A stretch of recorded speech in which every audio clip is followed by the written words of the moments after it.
ইরানের বিরুদ্ধে আরো কঠোর অর্থনৈতিক যুদ্ধ শুরু করেছে যুক্তরাষ্ট্র। ট্রাম্প প্রশাসনের নতুন নিষেধাজ্ঞার ঘোষণা দিয়ে মার্কিন অর্থমন্ত্রী স্কট বেজেন্ট বলেছেন, তেহরানকে টিকিয়ে রাখা প্রতিটি অর্থনৈতিক পথ বন্ধ করাই ওয়াশিংটনের লক্ষ্য। শুধু ইরান নয়, দেশটির সঙ্গে অর্থনৈতিক যোগাযোগ রাখা অন্য দেশ, ব্যাংক ও প্রতিষ্ঠানকেও ছাড় দেবে না যুক্তরাষ্ট্র।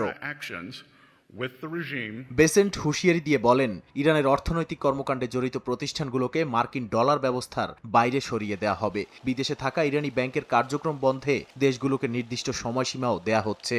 এমনকি চলতি সপ্তাহের শেষ নাগাদ একটি বড় আর্থিক প্রতিষ্ঠানকে নিষেধাজ্ঞার আওতায় আনার ঘোষণা দিয়েছেন তিনি। ট্রাম্প এরই মধ্যে বিভিন্ন দেশের নেতাদের ফোন করে ইরানের সঙ্গে সম্পর্ক ছিন্ন করার আহ্বান জানাচ্ছেন।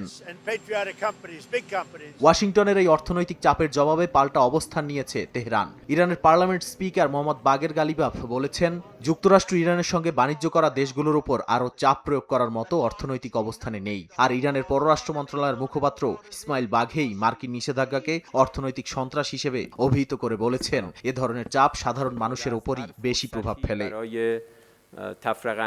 নতুন নিষেধাজ্ঞার পাশাপাশি সবচেয়ে বড় ঝুঁকি এখন হরমুজ প্রণালী। বিশ্বের অন্যতম গুরুত্বপূর্ণ জ্বালানি পরিবহন পথটি ঘিরে যুক্তরাষ্ট্র ইরানের বিরোধ আরও তীব্র হয়েছে। ইরান বলছে, তাদের নির্ধারিত নিয়ম ভঙ্গ করে কোনো জাহাজ হরমুজ অতিক্রম করলে জরিমানা, আটক, এমনকি জাহাজ জব্দও করা হতে পারে। এরই মধ্যে ৪৫টি তেলবাহী ট্যাঙ্কারকে কালো তালিকাভুক্ত করেছে তেহরান।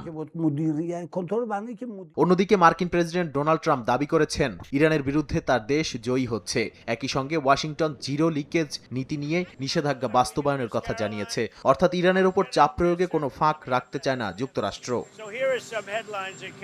তবে উত্তপ্ত মধ্যপ্রাচ্যে শান্তির বার্তা নিয়ে ছুটে চলছে ইসলামাবাদ। পাকিস্তানের সেনাপ্রধান ফিল্ড মার্শাল আসিম মুনির তেহরানে গিয়ে ইরানের শীর্ষ কর্মকর্তাদের সঙ্গে বৈঠক করেছেন। মুনির জানিয়েছেন, আঞ্চলিক স্থিতিশীলতা ফিরিয়ে আনতে তিনি প্রচেষ্টা অব্যাহত রাখবেন। এর আগে মার্কিন প্রেসিডেন্ট ডোনাল্ড ট্রাম্পের সঙ্গে মুনিরের ফোন আলাপের কথাও সামনে এসেছে। সেখানে ট্রাম্প তাকে ইরানের সঙ্গে আলোচনা পুনরায় শুরু করতে প্রভাব কাজে লাগানোর আহ্বান জানান বলে জানা গেছে। একই সময় ওমানও তেহরান ও ওয়াশিংটনের মধ্যে মধ্যস্থতার চেষ্টা চালিয়ে যাচ্ছে।